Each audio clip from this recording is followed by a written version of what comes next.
सीते राम कथा हृदयम। मेरी रानी बन के यहाँ आगमन करने के पश्चात मेरे हितों की रक्षा के लिए, मेरी सौंदर्यता की रक्षा करने के लिए ये मेरे साथ यहाँ भी आ गई और मुझे इन पर सेवकी की भावना से अत्यधिक मेरी माता श्री के समान मुझे इन पर विश्वास है। आप भी यदि इन पर हमारे जितना ही विश्वास रखेंगी जितना आप मुझ पर करती हैं, तो आप प्रकृति धर्म को पार करने और सौंदर्यता की रक्षा करने में आप सिद्ध होंगी। ये मेरे जीवन का महाभाग्य होगा महारानी।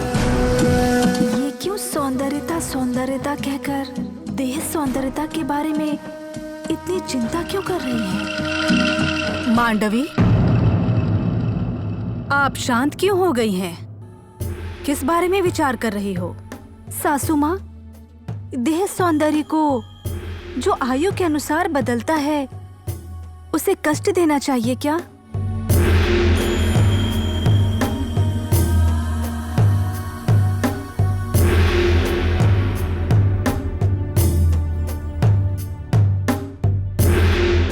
कष्ट देने की आवश्यकता नहीं है, अपनी स्वेच्छा से करना होगा आपको।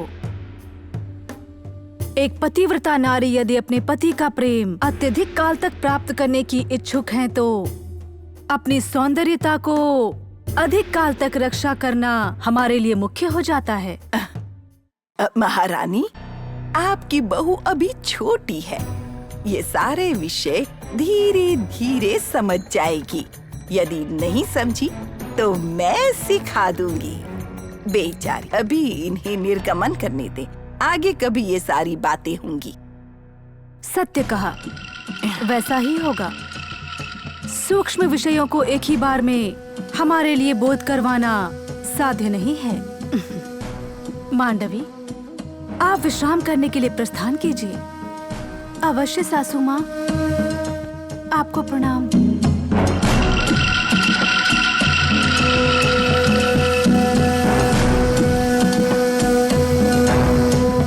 पति का प्रेम प्राप्त करना होता है हमारी सेवा से, हमारे सद्गुणों से, ऐसा ही सुना था मैंने। परंतु ये क्या था? बहुत विचित्र था। सासू माँ कुछ नए नियम की ही विधि कह रही थी हमें।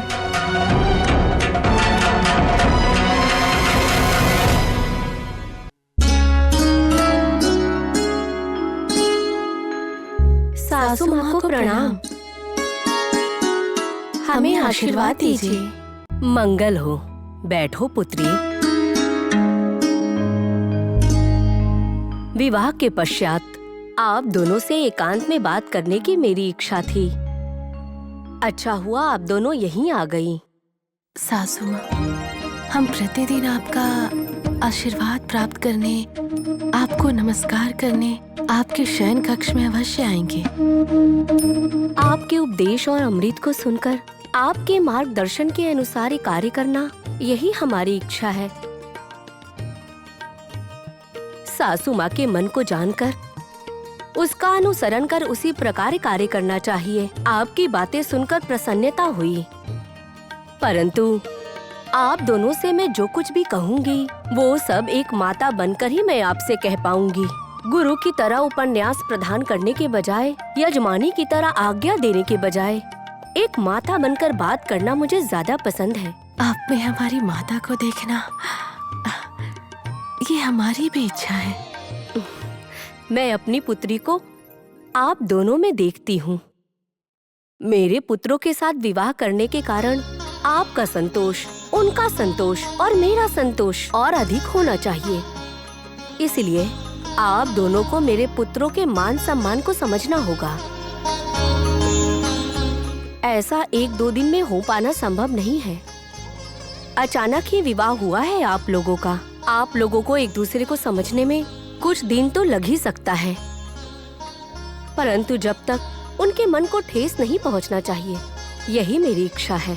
सासू माँ, हम उनके मन को पीड़ा पहुंचाने वाला कोई कार्य करें, ऐसा नहीं हो सकता है। आप बिल्कुल निश्चिंत रहें। यहाँ सभी अच्छे हैं। उर्मिला, सुकृति, आपकी बातों में सत्यता है, परंतु किसी न किसी संदर्भ में स्वभाव अच्छा होने के बाद भी कुछ बातें ऐसी हो जाती हैं जिससे कि मन को पीड़ा पहुंच सकती है। लक्ष्मण सकल सद्गुण संपन्न है, परंतु शीघ्र क्रोधित होता है और शीघ्र शांत भी हो जाता है। जो उनके इस स्वभाव को जानते हैं, उन्हें उनके क्रोध का कोई असर नहीं होता। समझ गई न उर्मिला? हाँ सासू माँ, आपने ये विषय बताकर अच्छा किया। शीघ्र क्रोधी जो होते हैं, उनके समक्ष यदि हम अधिक सहन और शांति प्रदर्शित करें तो वो अपने आप ही शांत हो जाते हैं। सही कहा तुमने उर्मिला। और हमारा शत्रुघ्न, वो भी सकल गुणों से संपन्न है, परंतु निस्वार्थ है। बड़े जैसा कहते हैं वही करता है, आज्ञाकारी है। उसकी पत्नी का स्वभाव बिल्कुल उसकी तरह ही होना चाहिए। यदि ऐसा नहीं हुआ तो उसे इस बात से बहुत निराशा होगी। सासू माँ, आपके द्वारा कहे गए उनके ये गुण मुझे बहुत पसंद है। उनके इष्ट मेरे भी इष्ट हैं। आप दोनों की ये बातें सुनकर मन बहुत ही प्रसन्न हुआ। आपका मंगल हो।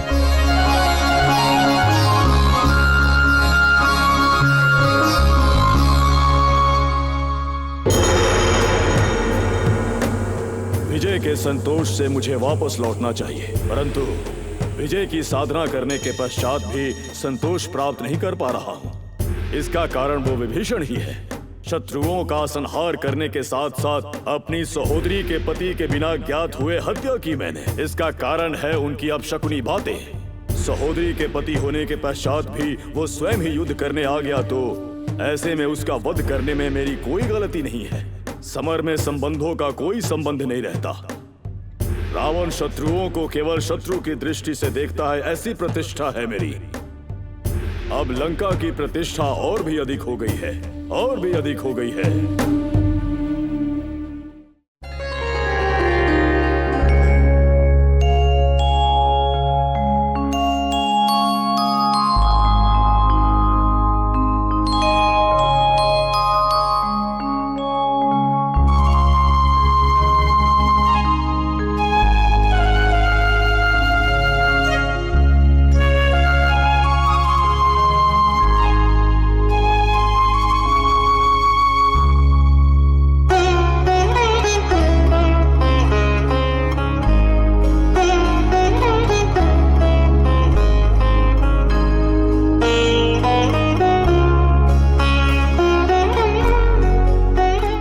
उर्मिला, किस बारे में विचार कर रही हो?